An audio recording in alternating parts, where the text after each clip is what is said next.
Bonjour à tous, bienvenue dans le tout premier numéro d'élection 2012. Je reçois aujourd'hui Dominique Martin du Front National. Nous parlerons avec lui des derniers sondages et de la hausse de Jean-Luc Mélenchon qui se hisse parfois à la 3e place dès le premier tour. Nous parlerons aussi du thème de campagne plébiscité par les internautes et leurs questions qui ont été posées sur notre site internet.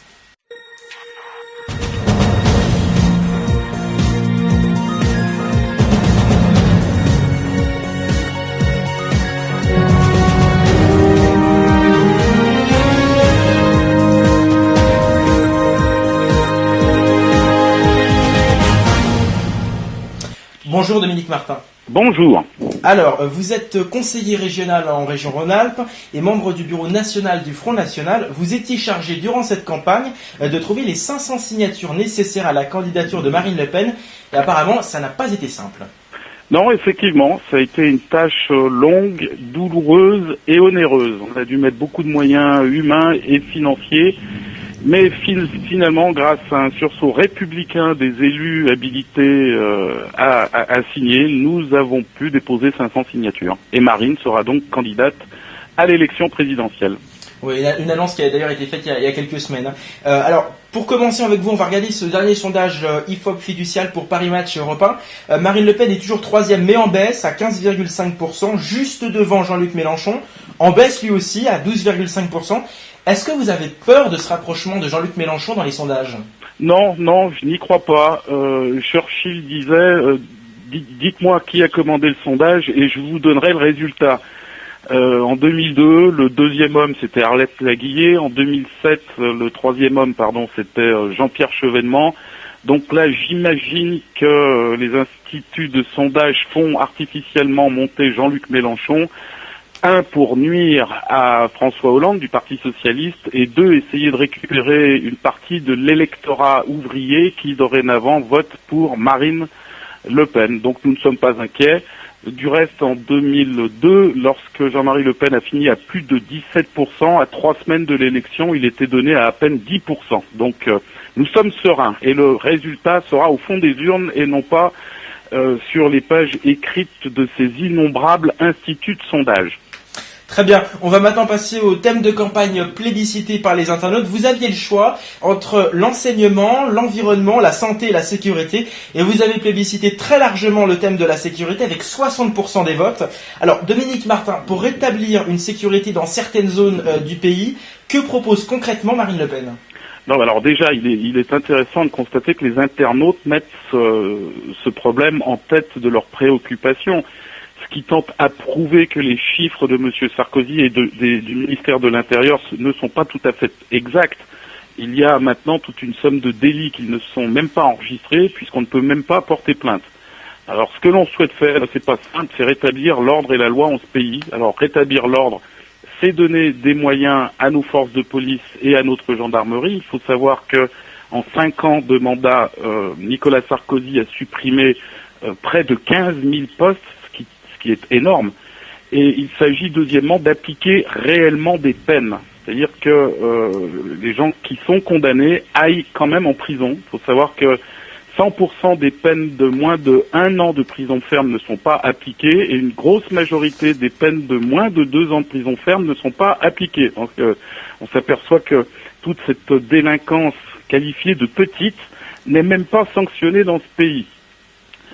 3, évidemment, pour que les gens puissent purger leur peine, il faudra créer des places supplémentaires dans nos prisons, tout en respectant la dignité des personnes qui seront incarcérées, ça veut dire améliorer les conditions carcérales. Et 3, rétablir l'échelle des peines en proposant par référendum le rétablissement de la peine de mort. Voilà, parce que nous, au Front National, on est plus du côté des victimes que du côté des assassins. D'accord, ça vous tient à cœur le rétablissement du référendum, de faire plus souvent du référendum ? C'est pas que la peine de mort pour nous semble déterminante, puisque en ce pays, il y a que les assassins qui ne risquent pas leur vie. Il y a que les victimes qui, elles, sont condamnées à mort par les fameux assassins. Donc on estime que la peine de mort est nécessaire pour rétablir une hiérarchie des peines. Mais bien évidemment, cette décision doit appartenir au peuple souverain. C'est pour ça que Marine Le Pen le proposera par référendum. D'accord. Alors, on est allé sur le site internet du Front National, on est allé voir le projet de Marine Le Pen pour cette élection, et nous sommes allés dans le thème de la sécurité, voir ce qui était proposé. Alors, étrangement, la première mesure que propose Marine Le Pen sur ce site, en tout cas, c'est, je cite, de stopper les flux migratoires vers la France. La carte de l'insécurité recoupe largement celle de l'immigration. Il faut donc agir en amont. Est-ce donc que forcément tous les immigrés qui viennent en France menacent la sécurité des Français ? Non, pas du tout. Non. Mais vous savez que l'immigration, et non pas les immigrés, ce que l'on condamne, c'est bien l'immigration, et non pas les immigrés qui bien souvent sont victimes de l'immigration. Mais vous savez que l'immigration est un problème transversal qui touche à peu près tout, qui touche l'insécurité, qui touche la crise du logement, qui touche la crise de nos systèmes sociaux. Il faut donc inverser les flux migratoires. Et en matière d'insécurité, malheureusement, force est de constater que effectivement la carte de l'immigration colle à la carte de l'insécurité et que nos prisons sont à 80% remplies soit d'émigrés, d'immigrés, soit de personnes issues de l'immigration. C'est un constat qu'il faut avoir l'honnêteté de faire. D'accord. Alors, on sait qu'il existe certaines zones dites sensibles en France, notamment dans certaines banlieues. Comment Marine Le Pen compte lutter contre ce type de délinquance ? Avec les mesures que je vous ai présentées juste avant. C'est-à-dire que ça ne va pas se faire comme un claquement de doigts.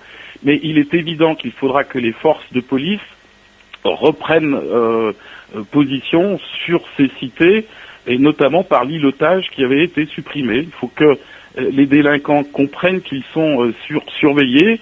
Il y a plusieurs étapes. Il y a ce qu'on appelle la prévention, mais il y a également ce qu'il faut après prévention, éducation et après répression. On passera par ces différentes étapes pour établir l'ordre dans ces cités. D'accord. On va maintenant passer aux questions des internautes. Elles étaient très nombreuses. Nous en avons donc sélectionné quelques-unes. La première était posée par Frédéric Brand qui vous demande comment le Front National compte-t-il réussir à sortir de la zone euro vu l'important nombre d'accords conclus avec l'Union européenne ? Oui, alors ça, l'histoire de France a démontré à plusieurs reprises que les traités se font et se défont. Donc, de la même manière que pour la peine de mort, Marine Le Pen proposera un référendum aux Français, leur demandant s'ils sont d'accord pour sortir de l'euro de façon progressive et de favoriser, privilégier des coopérations binationales ou internationales qui ont abouti, par exemple, au succès de Airbus ou de Ariane. Ça ne va pas se faire du jour au lendemain. On demandera l'avis du peuple et on sortira, à moins que la communauté européenne accepte de revenir sur certains traités qui, nous estimons, nuisent à l'avenir de la France. Très bien. Seconde question posée par Kevin, toujours sur notre site internet, question un petit peu plus longue.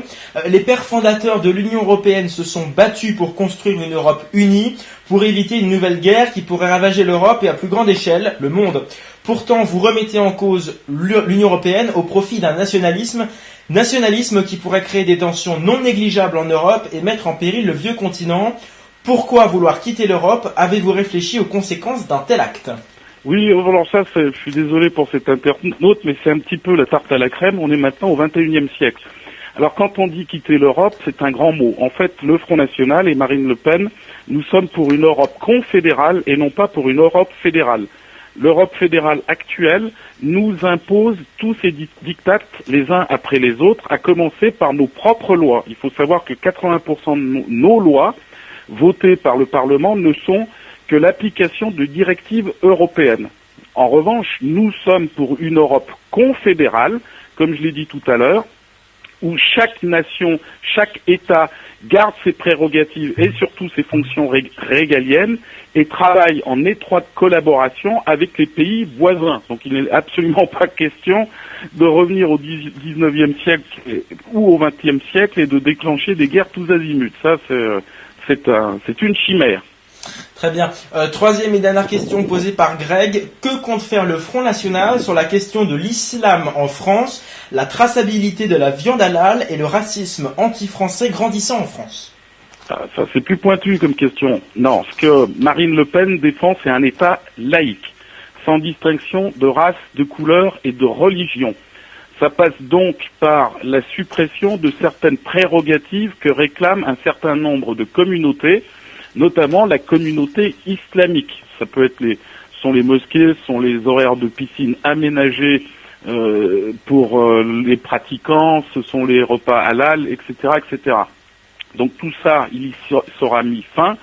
Quant à l'islamisme intégriste et radical, celui dont on a vu les effets il y a peu de temps avec l'affaire Mohamed Merah, il est clair qu'on leur fera la chasse. Très bien. Merci Dominique Martin d'avoir été notre premier invité. Quant à moi, je vous retrouve très prochainement pour un nouveau numéro d'Élections 2012. Au revoir.